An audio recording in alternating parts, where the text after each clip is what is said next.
नमस्कार. सोपी रेसिपीमध्ये तुम्हा सर्वांचं खूप खूप मनापासून स्वागत आहे. आज आपण अतिशय साध्या सोप्या पद्धतीने उन्हाळा विशेष कस्टर्ड आईस्क्रीम घरीच बनवली आहे. तर बघा, ही आईस्क्रीम अगदी साध्या सोप्या पद्धतीने केली आहे, तरीसुद्धा इतकी मस्त आणि एकदम क्रीमी अशी झाली आहे ना. तर आईस्क्रीम बघून तुम्हाला दिसतच असेल ही आईस्क्रीम किती मस्त अशी तयार झाली. अगदी घरामध्ये जे साहित्य उपलब्ध आहे ना, त्यामध्येच ही आईस्क्रीम बनवून तयार होते. आता इतका जास्त प्रमाणात उन्हाळा आला आहे आणि उन्हाळ्यामध्ये अगदी थंडगार पदार्थ खायला भेटले ना, तर अजून मज्जा खूपच येते. तर तुम्हीसुद्धा एक वेळेस अशी ही आईस्क्रीम एक वेळेस नक्की करून बघा. आणि माझी रेसिपी जर तुम्हाला आवडली असेल ना, तर प्लीज प्लीज माझ्या चॅनलला सबस्क्राईब करा, लाईक करा, सोबतच बेल आयकॉनवर क्लिक करा. आणि माझ्या रेसिपी तुम्हाला कशा वाटतात मला नक्की कमेंट करून सांगा. व्हिडिओ जर आवडला असेल तर जास्तीत जास्त लोकांपर्यंत शेअर करा आणि प्लीज मला नक्की कमेंट करून सांगा. चला तर मग वेळ न घालवता रेसिपीला सुरुवात करूया. आईस्क्रीम बनवण्यासाठी सगळ्यात अगोदर इथे आपण अर्धा लिटर फुल फॅट असलेलं म्हशीचं दूध घेतलं आहे. 3 चमचे आपण कस्टर्ड पावडर वापरणार आहोत. ज्या चमच्याने आपण पोहे खातो ना, त्या चमच्याने इथे 3 चमचे कस्टर्ड पावडर घेतली. 1 वाटी साखर घेतली आहे. साखरेचं जे प्रमाण आहे ते तुम्ही तुमच्या आवडीनुसार कमी जास्त करू शकता. जर थोडंसं गोड आवडत असेल तर जास्तसुद्धा घेऊ शकता. पाव वाटी दूध आपण बाजूला काढून ठेवलं. तर पुढे मी सांगणारच आहे दूध आपण का बाजूला काढलं. तर जी कस्टर्ड पावडर आपण घेतली आहे ना, ती कस्टर्ड पावडर या दुधामध्ये आपण चांगल्या प्रकारे मिक्स करून घेऊयात. सगळ्यात महत्त्वाची टिप्स म्हणजे जेव्हाही आपण कस्टर्ड पावडर दुधामध्ये मिक्स करतो ना, तर दूध आपल्याला अगदी थंड दुधाचा वापर करायचा आहे. कोमट दूध किंवा तापवलेलं दूध घ्यायचं नाही. जर तुम्ही अशा गरम दुधामध्ये कस्टर्ड पावडर मिक्स केली ना, तर त्याच्या गुठळ्या होतात. त्यामुळे आपल्याला थंडच दुधाचा वापर करायचा आहे. आता बघा, दुधामध्ये कस्टर्ड पावडर आपण चांगल्या प्रकारे मिक्स करून घेतली आणि एकदम असं स्मूथ असं आपलं हे कस्टर्डचं दूध आता तयार झालं. आता हे आपण बाजूला ठेवूयात आणि लगेचच आईस्क्रीम बनवायला घेऊयात. आईस्क्रीम बनवण्यासाठी गॅसवरती मी कढई गरम करण्यासाठी ठेवली. कढई हलकीशी गरम झाली की त्यामध्ये आपण हे दूध टाकून घेऊयात. आता दूध इथे मी फुल फॅट असलेलं म्हणजे म्हशीचं दूध वापरलं. जर तुमच्याकडे असं फुल फॅट असलेलं म्हशीचं दूध नसेल तर तुम्ही जर पुड्यामध्ये दूध मिळतं ना, ते सुद्धा वापरू शकता. हाय फ्लेमवर याला चांगली उकळी काढून घेऊयात. गॅसची फ्लेम आपल्याला एकदम हाय ठेवायची आहे आणि हाय फ्लेमवरच हे दूध आपल्याला एक 5 ते 7 मिनिट उकळून घ्यायचं.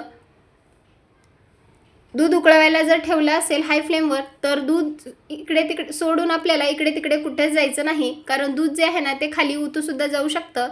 त्यामुळे दुधाजवळच आपल्याला थांबून राहायचं आहे आणि दूध आपल्याला एक 7 ते 8 मिनिट छान असं उकळवून घ्यायचं. आता बघा, पूर्वीच्यापेक्षा दूध जे आहे ना ते थोडंसं चांगलं असं घट्ट झालं आहे. कडेने आलेली सायमध्ये आपल्याला ढकलून घ्यायची आहे आणि सारखं याला ढवळत राहायचं आहे. आता यामध्ये आपण साखर ॲड करूयात. तर इथे मी 1 वाटी साखर घेतली. साखर टाकली की परत हे आपल्याला दूध जे आहे ते चांगल्या प्रकारे मिक्स करून घ्यायचं आणि अजून एक 3 ते 4 मिनिट दूध आपल्याला शिजवून घ्यायचं आहे. कारण साखर टाकली की थोडंसं दूध अजून पातळ होतं. त्यामुळे एक 3 ते 4 मिनिट अजून हे दूध आपण चांगलं उकळून घेऊयात. गॅसची फ्लेम मी मध्यम केली नाही किंवा कमीसुद्धा ठेवली नाही. अगदी हाय फ्लेमवरच ही सर्व प्रोसेस करणार आहे. आता दूध चांगलं उकळलं, साखर पण पूर्णपणे विरघळली. आता यामध्ये आपण कस्टर्ड पावडर ॲड करूयात. तर सगळ्यात महत्त्वाचं, जेव्हाही तुम्ही दुधामध्ये आता कस्टर्ड पावडर टाकणार आहात ना, तर सुरुवातीला कस्टर्ड पावडर जी आहे ना ती तळ्यातून चांगल्याला आपल्याला मिक्स करून घ्यायची आहे. कारण कस्टर्ड पावडर खाली बुडाला चिटकून बसते. त्यामुळे आपल्याला चांगलं याला मिक्स करायचं आहे. आणि मग या उकळत्या दुधामध्ये एका हाताने कस्टर्ड पावडर आणि दुसऱ्या हाताने आपल्याला चमचा धरून चांगलं हे दूध मिक्स करायचं आहे. आता बघा, एका हाताने कस्टर्ड पावडरची धार सोडायची आणि दुसऱ्या हाताने चमच्याने हे दूध आपल्याला चांगलं मिक्स करून घ्यायचं आहे. आता कस्टर्ड पावडर टाकलं की याच्या गुठळ्या होऊ नयेत म्हणून आपल्याला हे सारखं चांगलं ढवळत राहायचं आहे. व्हिडिओत दाखवल्याप्रमाणे हे आपल्याला फास्ट असं चांगलं ढवळून घ्यायचं आहे. गॅसची फ्लेम हाय ठेवली आणि अजून एक 2 ते 3 मिनिट हे दूध आपण हाय फ्लेमवर चांगलं दाटसरपणा येईपर्यंत शिजवून घेऊयात. कस्टर्ड पावडर टाकलं की दुधाला छान असा दाटसरपणा येतो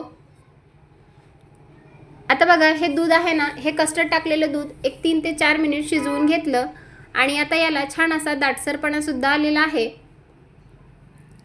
तर बघू शकता तुम्ही. आता हे दूध जे आहे ना ते आपण गॅस बंद करून घेऊयात आणि पूर्णपणे रूम टेम्परेचरवर येईपर्यंत असंच थंड करून घेऊयात.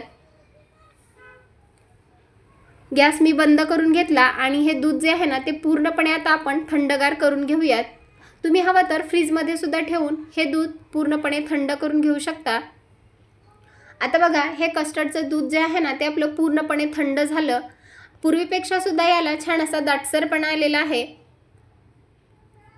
आणि आता हे जे कस्टर्डवालं दूध आहे ना ते आपण मिक्सरच्या भांड्यामध्ये टाकून घेणार आहेत. कारण आईस्क्रीम आपल्याला एकदम क्रीमी आणि एकदम स्मूथ असलेली पाहिजे आहे. त्यामुळे ही प्रोसेस करणं खूपच जरुरी आहे. तर कस्टर्डचं दूध आपण सर्व मिक्सरमध्ये टाकून घेतलं आणि इथे माझ्याकडे दुधावरची जी साय असते ना ती 2 ते 3 चमचे वापरणार आहे. दूध तापवल्याच्या नंतर त्यावर अशी एकदम घट्टसर साय आली होती, ती फ्रीजला ठेवली आणि ही साय आपण यामध्ये टाकून घेतली. आता मिक्सरचं झाकण लावूयात आणि याला एकदम बारीक असं स्मूथ याचं पेस्ट करून घेऊयात. इथे बघा मिक्सरमध्ये वाटून घेतलं आणि आता बघा याचं स्मूथ असं पेस्ट तयार झालं. आता हे आपण एका प्लास्टिकच्या डब्यामध्ये सेट करण्यासाठी टाकूयात. आईस्क्रीम आपल्याला यामध्ये सेट करायचं आहे, त्यामुळे मी या डब्यामध्ये हे सर्व मिश्रण टाकून घेतलं. यावर झाकण ठेवूयात आणि कमीत कमी 7 ते 8 घंटे हे आपल्याला फ्रीजरमध्ये सेट करायचं आहे. जर तुम्ही रात्री बनवलं असेल तर रात्रभरासाठी सुद्धा फ्रीजरला सेट करू शकता. तर बघा एक 7 ते 8 घंटे झालेले आहेत आणि बघा आता आपला हा डब्बा जो आहे ना तो पूर्णपणे सेट झाला आहे. तर झाकण काढून घेतलं आणि बघा इथे आपली आईस्क्रीम किती मस्त अशी दिसत आहे. अगदी छान अशी ही आईस्क्रीम जमली आहे. तर आईस्क्रीम मी तुम्हाला काढून सुद्धा दाखवणार आहे. दिसायला तर खूपच मस्त दिसत आहे. आता ही आईस्क्रीम आपण यावर थोडंसं डेकोरेशनसाठी काही काजू बदामाचे काप आणि सोबतच टुटी फ्रुटी वापरणार आहोत. तुम्ही तुमच्या आवडीनुसार ड्रायफ्रूट्स वापरू शकता. आता हे आईस्क्रीम आपण एका दुसऱ्या बाउलमध्ये काढून घेऊयात.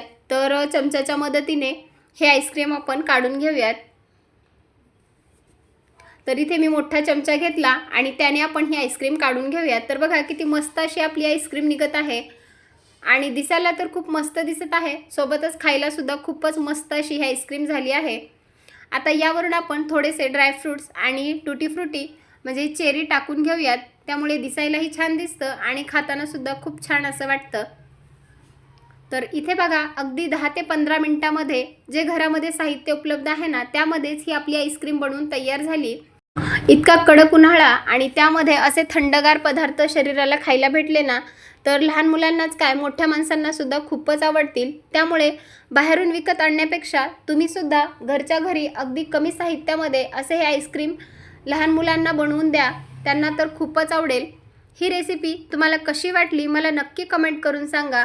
व्हिडिओ जर आवडला असेल तर जास्तीत जास्त लोकांपर्यंत शेअर करा आणि तुमचा अनुभव माझ्यासोबत शेअर करा.